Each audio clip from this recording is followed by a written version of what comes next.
Hello बच्चों, let's see the question. So the question says which will form geometrical isomers. तो हमारे पास देखिए ABCD में चार कंपाउंड गिवन है। तो हमको ये देखना है कौन सा कंपाउंड जो वो ज्योमेट्रिकल आइसोमर्स फॉर्म करेगा। तो चलिए सबसे पहले देखते हैं इस क्वेश्चन का कॉन्सेप्ट क्या है।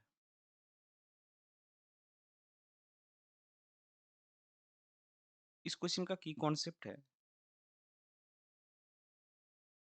Geometrical isomerism. तो अभी देखिए ये जो चार कंपाउंड्स गिवन है इसमें कैसे कैसे ज्योमेट्रिकल आइसोमेरिज्म अगर पॉसिबल है तो कैसे कैसे पॉसिबल है वो देखेंगे, अगर नहीं है तो वो भी देखेंगे।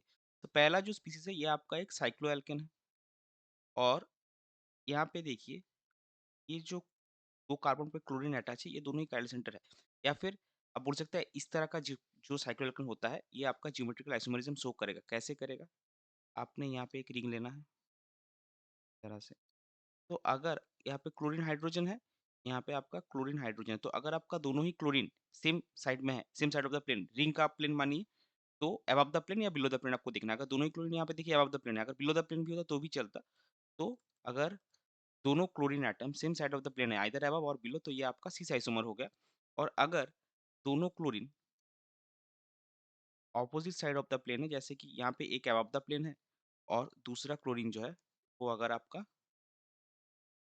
बिलो द प्लेन है, तो ये आपका ट्रांस आइसोमर हो।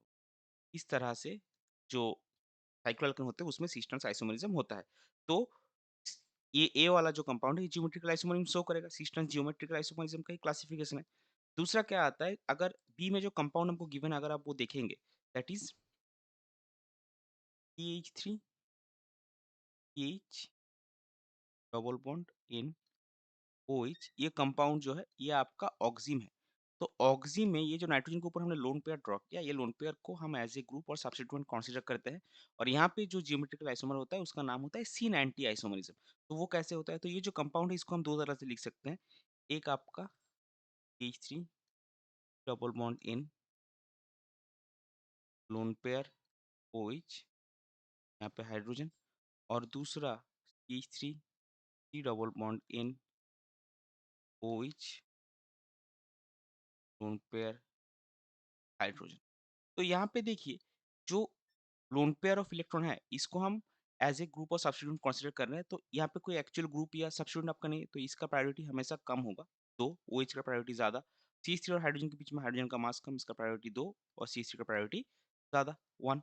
CH3 1, hydrogen two, lone pair two and OH आपका वन। तो यहाँ पे देखिए सेम प्रायोरिटी के ग्रुप आपके ऑपोजिट साइड में है। एक के ऑपोजिट में one one are opposite and two two are opposite.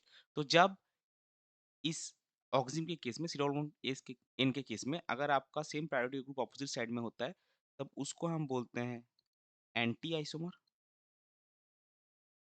और जब सेम साइड में, जैसे यहाँ पे देखिए सब सेम साइड में, first priority group are same side and second priority group are also on the same side, तो इसको आप बोलते हैं सीन आइसोमर। तो यहाँ पे जो जियोमेट्रिकल आइसोमरिज्म शो होता है उसको सीन एंटी आइसोमरिज्म हम बोलते हैं। तो ये भी आपका one type of geometrical isomerism है। तो बी भी आपका जियोमेट्रिकल आइसोमरिज्म शो करेगा। अभी चलते हैं सी में। सी में जो हमारे पास स्पीसीज है,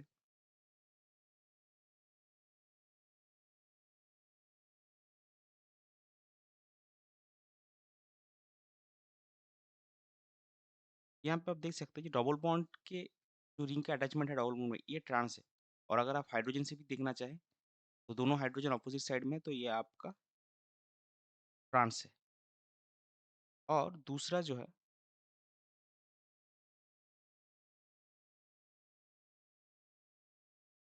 तो दूसरा फॉर्म ऐसे ड्रॉ कर सकते हैं।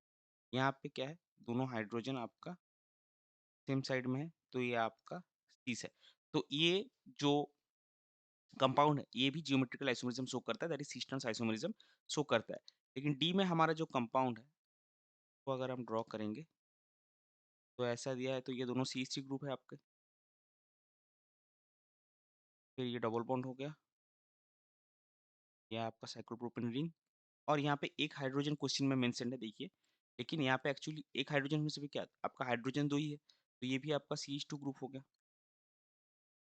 तो अगर आप देखेंगे जो डबल बॉन्डेड कार्बन है, इस साइड में दो सेम ग्रुप अटैच है CH3 इस साइड में भी आपका दो सेम पार्ट अटैच है CH2 सो दोनों डबल बॉन्डेड कार्बन के सेम साइड में आपके डिफरेंट सेम ग्रुप्स अटैच्ड है, तो यहाँ पे क्या होगा? यहाँ पे आपका जियोमेट्रिकल आइसोमेरिज्म पॉसिबल नहीं है। सो नो जियोमेट्रिकल, ना ही आप यहाँ पे सी स्टार्स कर सकते हैं, ना ही आप यहाँ पे प्रायोरिटी ऑर्डर चेक कर सकते हैं। So no geometrical isomerism. तो हमको क्वेश्चन में क्या पूछा है? Which will form geometrical isomers. तो हमने क्या देखा कि ए हमारा बना रहा है जियोमेट्रिकल आइसोमर्स, बी और सी बना रहा है, डी नहीं बना सकता। तो ए, बी और सी हमारा जियोमेट्रिकल आइसोमेरिज्म बना रहा है और या फिर शो कर रहा है। तो इस पर्टिकुलर क्वेश्चन के लिए आपका करेक्ट फाइनल आंसर हो जाएगा option A, option B and option C. I hope you understood it well. Best of luck. Thank you.